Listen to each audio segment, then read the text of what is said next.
Salut à tous, dans cette nouvelle vidéo, on va parler des fonctions avancées des presets. La première fonction que je vais vous montrer, c'est une fenêtre qu'on va créer en faisant clic droit dans un espace vide, Unlock, Windows, Programmeur et la fenêtre défaut ici. Alors, la fenêtre défaut, je vais vous montrer ici, vous avez Highlight et Park. Mais en fait, quand vous ouvrez la fenêtre défaut, vous avez accès à vos trois onglets défaut, Highlight et Park ici. On va commencer par le défaut.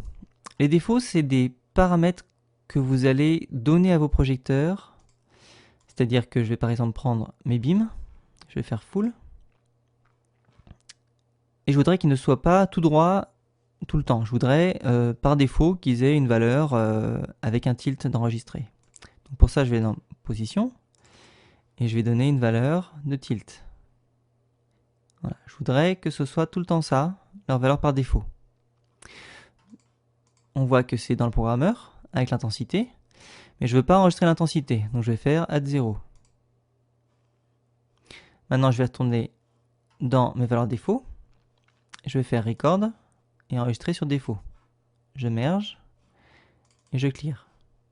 Et là, quand je vais resélectionner mes projecteurs, et je mets à full, ils vont rester tout le temps à cette valeur-là, sans avoir de valeur dans le programmeur. Donc très pratique cette fenêtre défaut quand vous avez des projecteurs comme ces fameux R1 beam qu'on voit là, qui en réalité sont avec un angle de 90 degrés décalé, et donc il faut tourner tout le temps dès que vous avez une position à faire. Donc moi je préfère mettre une valeur par défaut et ne plus y toucher. De même, si vous voulez que votre défaut soit toujours avec votre net faisceau, vous pouvez l'enregistrer dans le défaut, et comme ça vous n'aurez jamais à devoir sélectionner un net défaut quand vous ferez clear après avoir eu un net gobo. Donc maintenant le highlight qui est ici. Le highlight, ça consiste à sélectionner des projecteurs et leur donner une intensité qui ne sera pas enregistrée dans le programmeur, pour pouvoir les repérer et savoir lesquels c'est. Ou pour pouvoir les modifier un par un en faisant last et next pour sélectionner un et bouger un petit peu sa position. Mais ici on voit que dès que je fais last et next, je n'en vois plus qu'un seul. On peut le modifier si on va dans le grouping et qu'on émet every, voilà. Donc on va pouvoir voir nos projecteurs un par un. Mais l'idée, c'est de pouvoir modifier les projecteurs un par un. Déjà, quand vous êtes en last et next, sur la console, vous appuyez sur last et next en même temps et ça va vous remettre tous les projecteurs sélectionnés. Là, ça marche pas sur le MPC parce que je peux pas appuyer sur deux boutons en même temps, mais je peux cliquer longtemps sur last et appuyer sur next et ça me fait un all. Donc je vais enlever le highlight. En ayant compris ça, ce que je voudrais moi, c'est que ces Vipers, quand je les appelle un par un, je vois encore les autres. Donc pour faire ça, il faut donner des valeurs qu'on va enregistrer dans la fenêtre Highlight et Lowlight, qui sont ici. Highlight, Lowlight. Donc je vais prendre mes projecteurs, je vais faire full, et je vais leur donner des valeurs comme par exemple sur une console Avolight. C'est-à-dire que en Avolight, le Highlight est jaune. Donc je vais l'enregistrer dans Highlight, et je merge. Et automatiquement, je passe en Lowlight 1 Selected. Parce que je peux enregistrer plusieurs highlight ou lowlight. Et en deuxième, je vais les passer en bleu. Donc je vois que je vais enregistrer le bleu et l'intensité. Et je vais l'enregistrer dans le lowlight. Quand j'ai clear, je sélectionne mes projecteurs, je mets highlight, il passe en jaune. Et quand je fais next, je suis en lowlight ici. Voilà pour le highlight. Maintenant, la fenêtre défaut. Il vous reste à l'intérieur la petite fenêtre Park. Et dedans, vous avez trois onglets. Park Selected Fixtures, Unpark Selected Fixtures ou Unpark All. Ce qu'on va vouloir faire avec le Park, c'est bloquer des valeurs d'un projecteur et qui ne puisse plus bouger.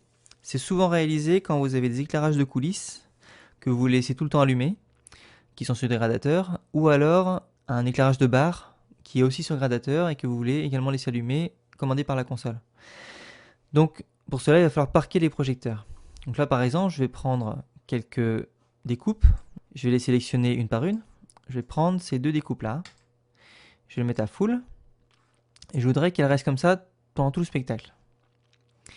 Donc je vais aller dans Défaut, Parc, et je vais faire Park Selected Fixtures. Et quand je clear, mes projecteurs restent allumés et ne sont pas dans le programmeur. Si je fais un grand master et que je le coupe, on voit que ça reste allumé également. Maintenant, vous pouvez décider de remettre des valeurs différentes à un projecteur. On voit un petit P autour là. Je sélectionne le projecteur et je fais Unparked Selected Fixtures. Et là, mon projecteur disparaît.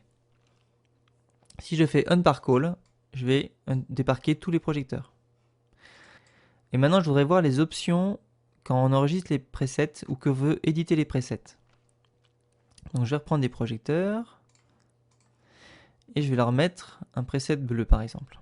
Je vais les allumer d'abord au playback pour que ça n'influe pas dans notre programmeur. Là, j'ai rien pour l'instant. Je vais leur mettre une valeur jaune. Donc ces projecteurs, je voudrais que ce jaune-là soit modifié. Donc c'est assez simple. On va sélectionner notre color picker, modifier un petit peu le jaune.